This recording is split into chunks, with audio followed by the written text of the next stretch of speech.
thing I'm about to tell you that he described to me has stuck with me forever because it demonstrates how close the communities were. His Sikh aunt died very young, leaving 2 babies, and her Muslim best friend suckled those babies. A Muslim woman suckled those Sikh babies, and it just shows you how intimate relations were, how deep friendships were. I mean, that's an act of love. Welcome to Kitabi Cabins.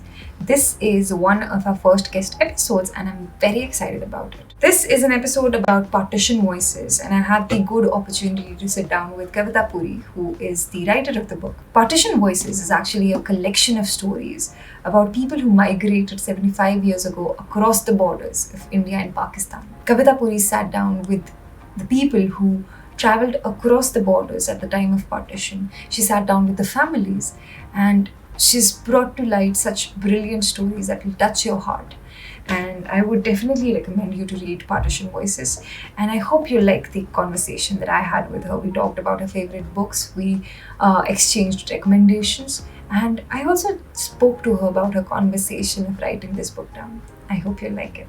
Hi Kavita, how are you? Welcome to Kitabi Cabins. Thank you so much for having me. And I hope you had a wonderful day. I know we've been trying to do it for a long time, and I'm so glad we're finally sitting here and we're going to discuss your book and other aspects of your life in general. I'll just jump right in, and I really want to know. So I did a couple of podcasts with a couple of other Indian historians.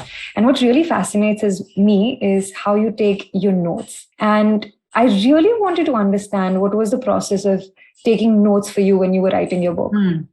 So it's probably worth saying that my book began life as a radio program. I suppose we have to start with that because the process of recording a radio program and writing a book are quite different. And when I recorded the program, I wasn't thinking about a book at the time. And so when I would interview my interviewees who were from the partition generation, I would record them using radio equipment, but we were also filming them as well. So I had 2 sources, and I would then get transcripts of the radio interview. And so that was the basis of the book that I wrote, because I wrote my book based around the testimonies of people who'd lived through partition. Now, of course, I then, having read their testimonies when I decided to write the book, I would go back to them and I would interview them again, sometimes in person or sometimes over the phone. What I would say I like about radio, but also recording people on camera. We use like small cameras because I think when you're recording people with traumatic experiences, it doesn't help at all to have a massive camera in your face. So it was a very discreet camera, and they never looked at it. They looked at me. So I'm hoping they completely forgot it was there. Yeah.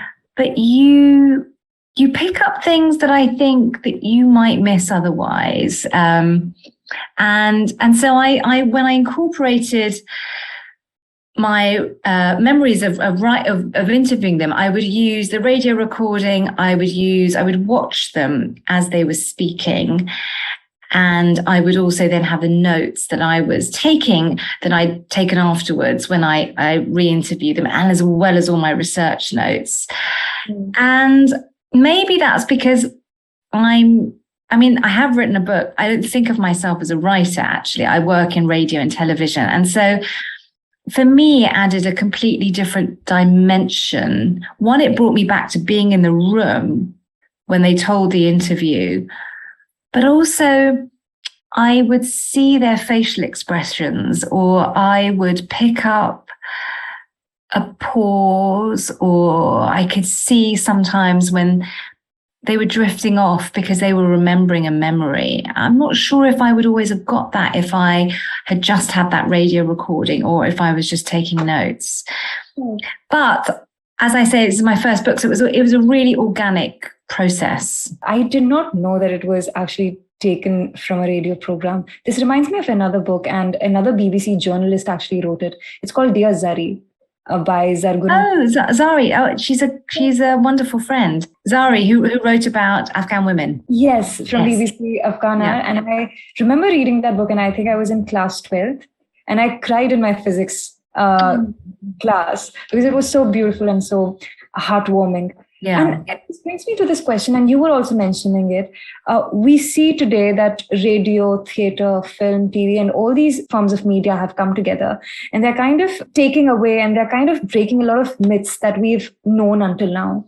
Were there moments when you were talking to people, discussing about partition, where you realized, hey, I've had a different perspective about this, and this is something that's very eye-opening for me? When I embarked upon it, now I realize how naive I was. I didn't really know what I was doing or what I would get. I wanted to record testimonies.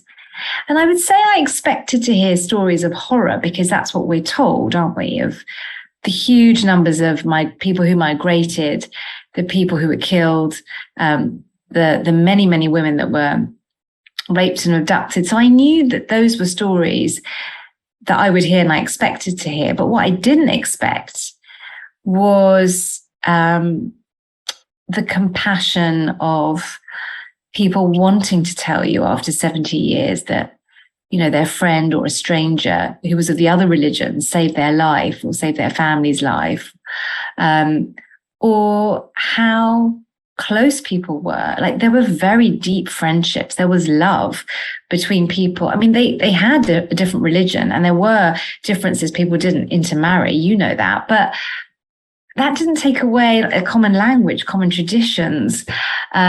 People ate similar food, and just, it's the friendships. And even now, 75 years on, people will still say, is my friend still alive? Or I'm so sad I never got a chance to say goodbye. And so that really stuck with me. But also this kind of sense that even if you've never been back, that's the place that you were born. That's the place that your parents were born, your grandparents, your forefathers. And that feeling that is home, even if you've moved across the border, even if you then move across, you know, the seas to Britain, where you were born is home, and that never left. And that was a surprise to me, because that was, I would say, the overriding feeling. Now, I'm not saying that just because you have that feeling you want to live there. I'm absolutely not saying that. But what I'm saying is that people felt a really deep connection to that place.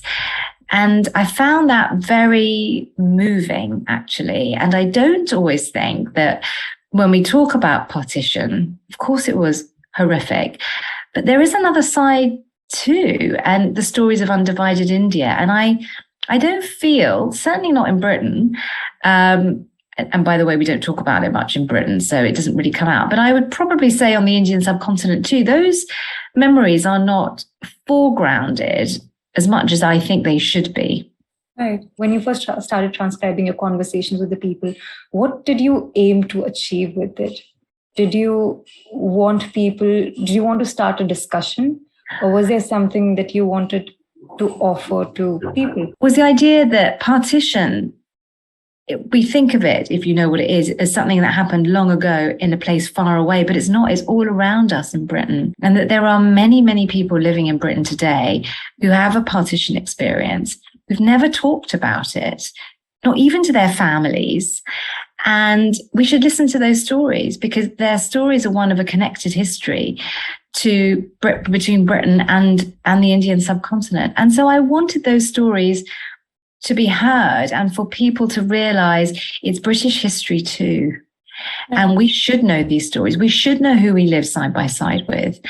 And we should have an understanding of the trauma that people have gone through, but also how that trauma kind of is inherited and carries on through the generation. But also not just the trauma, but when you ask somebody, where are they from?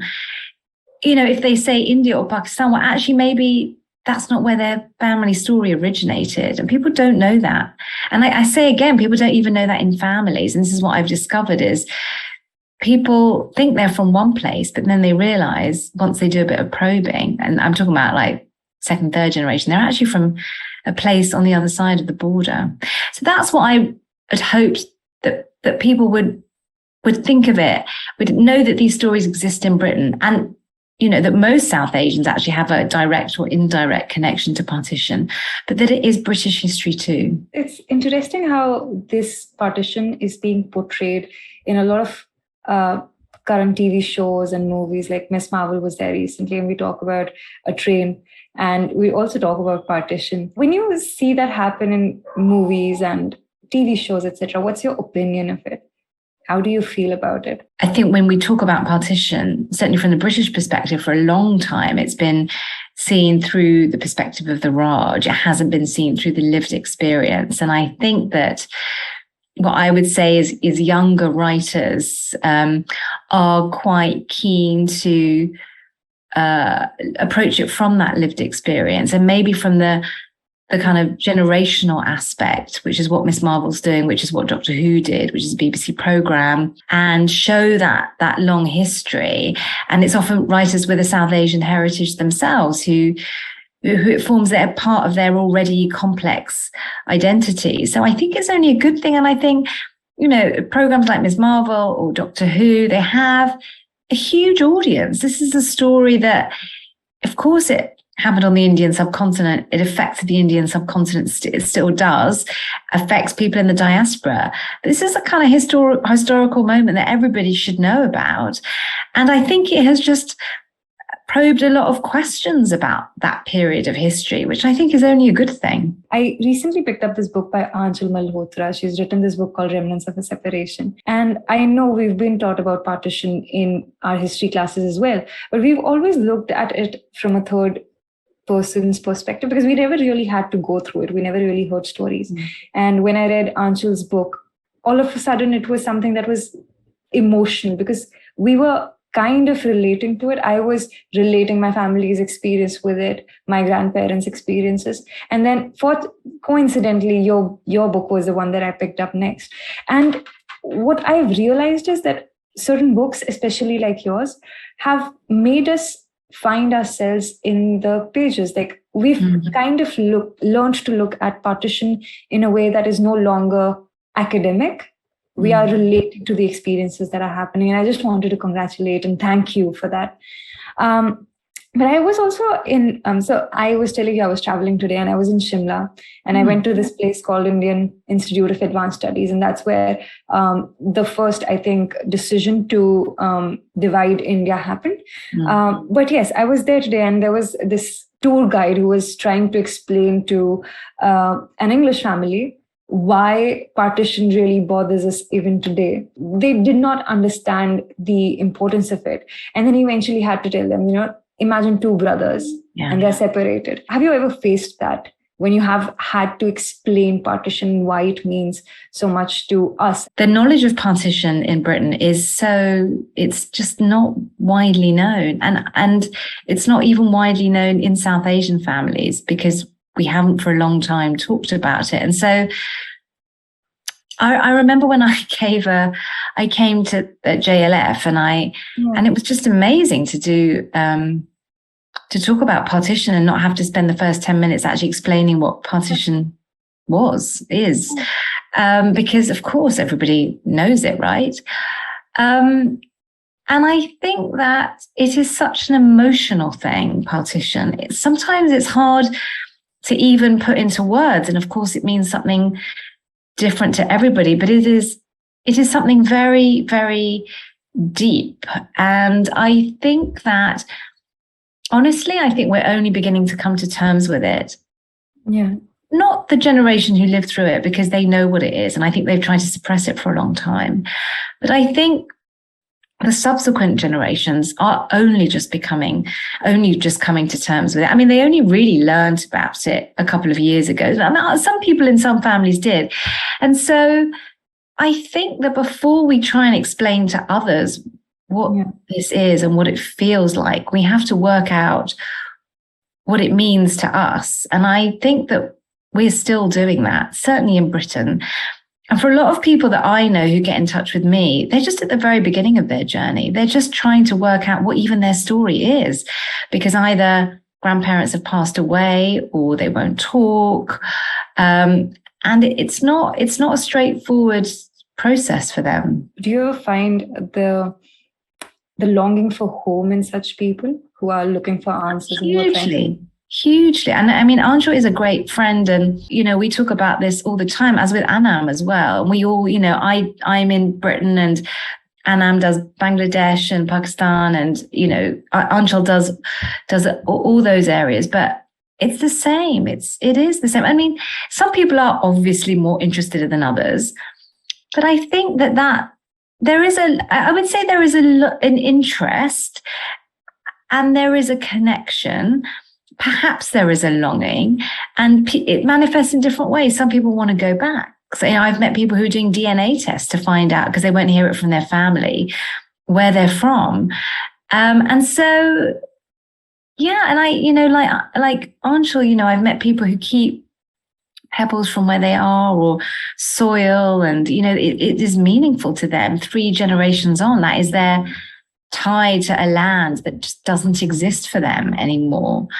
And that is very, very moving to see it. But it is also, to me, it's very hopeful that partition doesn't have to just be divisiveness, that some people do, have kept those kernels of compassion and friendship and love and attachment to the other place. And I think, we have to hold on to that. When you meet the subsequent generations, do you realize how partition has seeped into them? And has partition at all seeped into the generations that have come after? Oh my goodness, completely. Of course it has. I don't think they always know it because they've not always been told it. But I think that even in silence, you can feel something, even if you can't broach it. I mean, I can't generalize because not all people of South Asian heritage are interested in their heritage.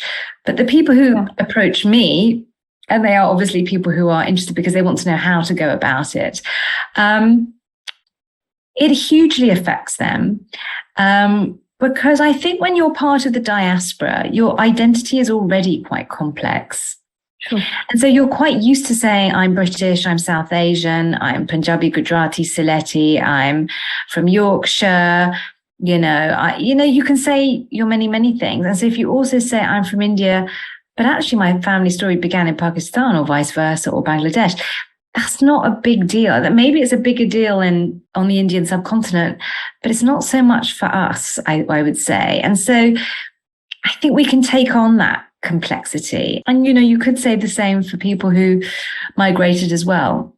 But in Britain, we are a minority. And when you're in a country where you're tied to the land as maybe 1 or 2 generations, it really matters what your history is. And I think that 3rd generation, because they're more secure of their place in Britain, they really want to know their history of their ancestors who arrived before they came to Britain. And so they can take, they can take it all. And I think what they are finding, because they know that their grandparents or parents didn't talk about it, which is partly tied up with trauma. And they've also heard the stories of horror, but they've also heard these other stories of happy times and people of all religions being together. So it's what I would say in that generation, it is a very mixed legacy that is carried down. It is not just the trauma. It is this other feeling as well of nostalgia to that place that was left. Have there ever been moments when you were recording somebody and it just overwhelmed you so much so that you had to and all the time. But I really had to try and pull myself together because it was much harder for them to tell me the story than it was for me. How do you do that? How do you make people comfortable? Well, firstly, I never approached interviewees myself because these are traumatic memories and I felt it's not appropriate to do that. And silence is a choice. It is everyone's choice whether to remember or to forget. And I think if you want to forget, you should not have to speak. And so the way I tried to look for my interviewees, I would talk to faith leaders or to groups from the diaspora. I did call outs on radio programs. And so people would get in contact with me and say, I think my parents or my grandparents have a story. And then me and my team would talk them through it and just check that they were okay. But we would always meet in their home because that's comfortable, often in the living room. They would have family members with them. they'd be in their favorite seat, they'd be drinking their tea from their favorite cup. Maybe it helps that I look like I could be maybe their child, their granddaughter, I don't know. There are things that they don't have to explain to me that I just get. And I never start with, tell me your partition story. I want them to remember their childhood, what they loved eating, what their favorite game was, to tell me about their parents, what trouble did they get into as kids. So you build a relationship with people, and then you very slowly ask your questions. And I would always, if I felt it was too much, I would say, would you like to stop? We don't have to record anymore. Do you want a cup of tea? I would very much take their lead. And I would always say to them after the interview, we don't have to use that interview in a broadcast if you don't want to. It was always very much in their hands because it's their story, it's their life. And even with my book, they read all my chapters and I allowed them to edit it because I felt that this is their story. And it's not, I really wanted to honor them. That was the most important thing for me. And so in a odd way, I suppressed my instinct as a journalist, which is always like to get the story and, oh no, they're getting upset on camera.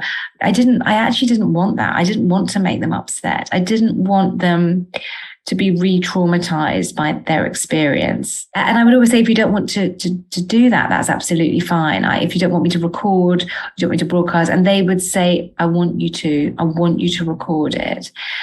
And I think they felt somebody was actually asking and respecting their stories. And, a place like the BBC was going to broadcast it. And it took 70 years. And I think that meant a lot to them. And some got quite emotional. And all their testimonies are archived in the British Library. And they were very moved by that as well, And so, these are people who thought their stories were unimportant. They were not, Jinnah or Gandhi or Nehru, but their stories are important. I mean, they are extraordinary. And that's what I took from them. You were also telling me before we started recording that there's a play coming on based on your book. Yeah.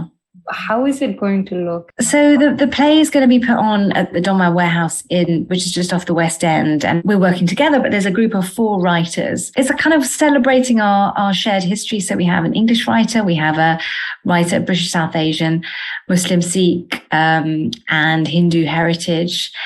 And it's a story of the testimonies. It's not verbatim, so they are dramatized. But it's interesting watching the process and how you depict memory on stage, and you go back and forth between the past and the present. So it's been a really interesting process. But what I think is that we are now at the stage, and this is a very evolving process in Britain, that for the 75th anniversary, nothing like this had ever been done before. And so, it's really significant that a place like the Donmar Warehouse is working with Tara Theatre to put this on for a mainstream audience, so that it goes back to what I was saying right at the beginning. This is British history. This is all our history. The stories you're going to hear during the evening of the theatre performance are all people who live among us. And I think that's pretty powerful. I mean, I think the actual words are quite powerful when they speak for themselves, but I think the dramatization will take it to a different level, actually. If somebody were to pick your book, and I know it doesn't have to be read in a chronological way, what would be the chapters that you would recommend everyone to read? I would read Gurbaksh Garcha and his chapter, partly because I remember him and he was so gentle and dignified, and the story he told me was so horrific. But it is a horrific story, but it's also... So he was a Sikh man, and he was growing up in a village that was Sikh and Muslim, and there were some Hindu families too. And he wrote a poem after partition, and it was called Magic is in the Air. And because his childhood was really magical, it was really happy. His best friend was a Muslim boy called Rashid, and they had their favorite games and their favorite tree. And the thing I'm about to tell you that he described to me has stuck with me forever, because it demonstrates how close the communities were. His Sikh aunt died very young, leaving 2 babies, and her Muslim best friend suckled those babies. She, because they didn't have a mother, and she was that surrogate mother when she died. A Muslim woman suckled those Sikh babies, and it just shows you how intimate relations were, how deep friendships were. I mean, that's an act of love. And what then happened in his village was very sad. All the Muslim families left. Their very close friends left. They left their keys with them. They thought that they would be back. They were never back. There was a lot of killings. He got very used to seeing killings. But he describes an extraordinary story of the trains from Lahore. They were on the Lahore to Delhi train line, and at the end of their groundnut fields was that train line. And one day, they would watch those trains go by as kids, and one day, as we know, those trains were full of bodies. But out of that train of death, 3 people were moving and jumped off the train. And it was a Muslim woman with her 2 children, and she was hysterical. And the Sikh women of the village took her, protected her. She was distraught, and they hid her from the Sikh mobs. They gave her milk to the children. They kept her in the barn overnight. And then they took her to safety to the transit camps. They don't know what happened to her that went to Pakistan. And again, he describes terrible things happening by Sikh mobs in the village against the Muslim families. But then you have this story of the Sikh women protecting the Muslim woman and her children. And he says, but people were compassionate. I mean, it's worth saying that, terrible things happened on all sides. I just happened to tell you this story. But I think that is worth reading. But it is a very harrowing story. He subsequently describes himself as agnostic. He can't, or an agnostic Sikh.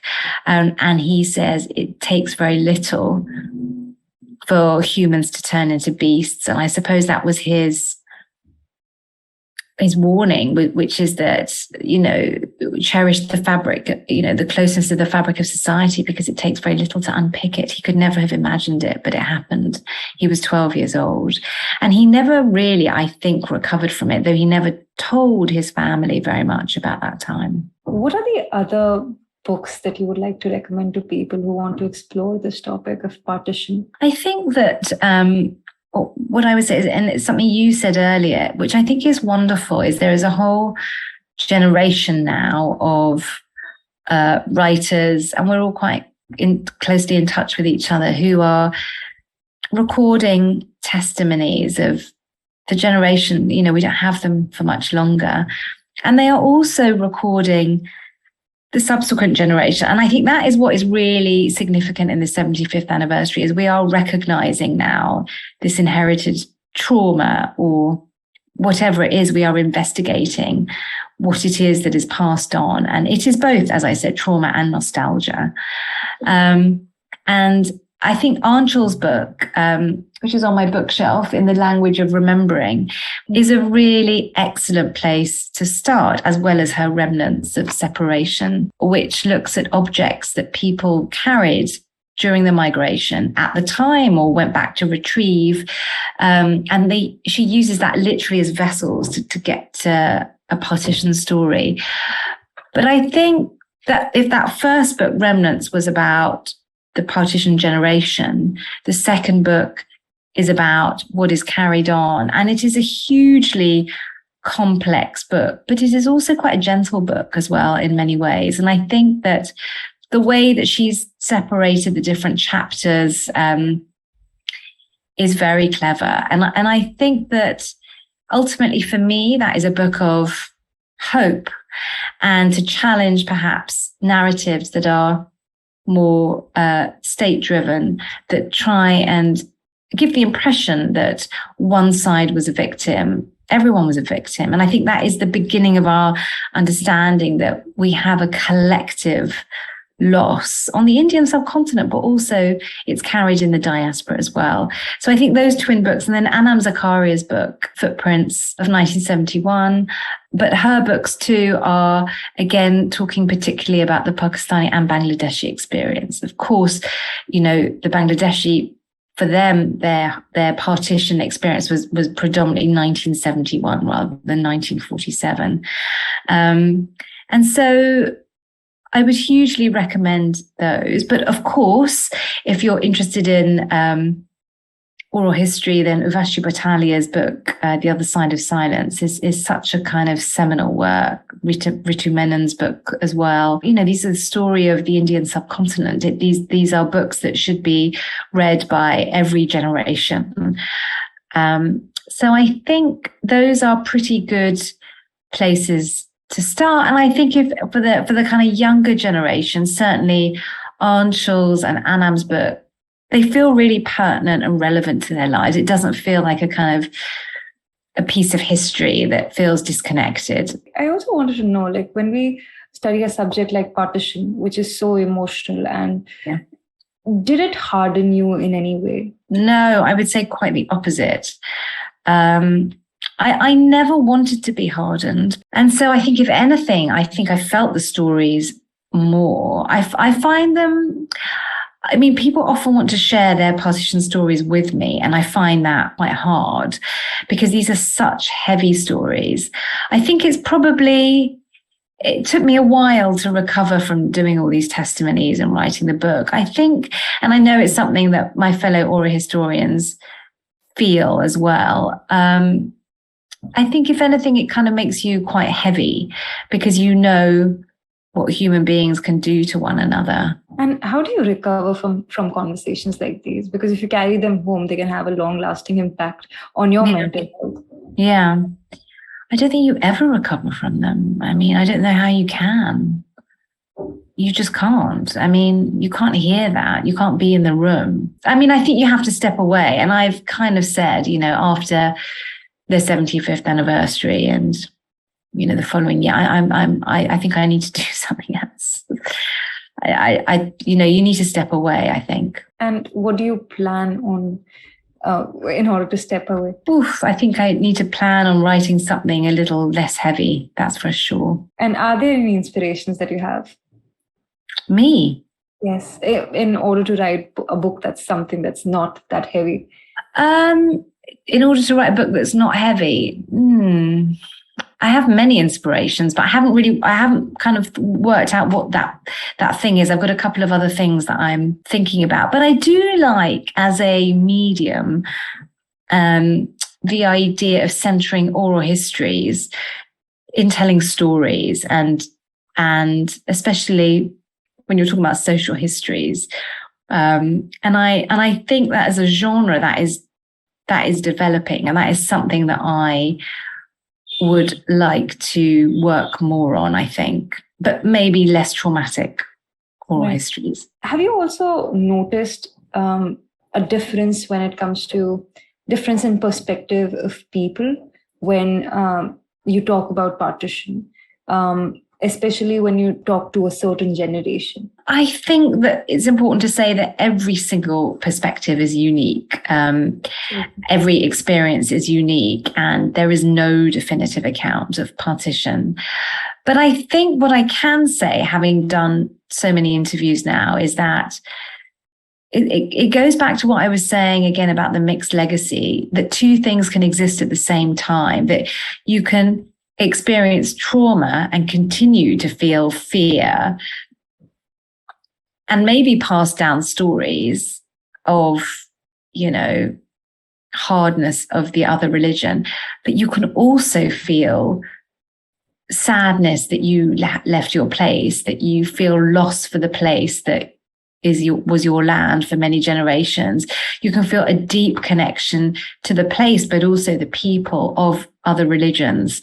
And you can acknowledge the people who were of the other religion that saved your life. And that is what I would say is, it was a very mixed picture that was passed on. But what's really important to say is that 70 years on, what pretty much every single interviewee wanted remembered was that people did get on, people did have friends of the other religion, people had a good life, people did feel attached to the land that they left. And I think that that is really significant, that that is the story that they wanted people to know, as well as all the other awful things that happened. But I hope that does what you need. Yes, it was absolutely wonderful, actually.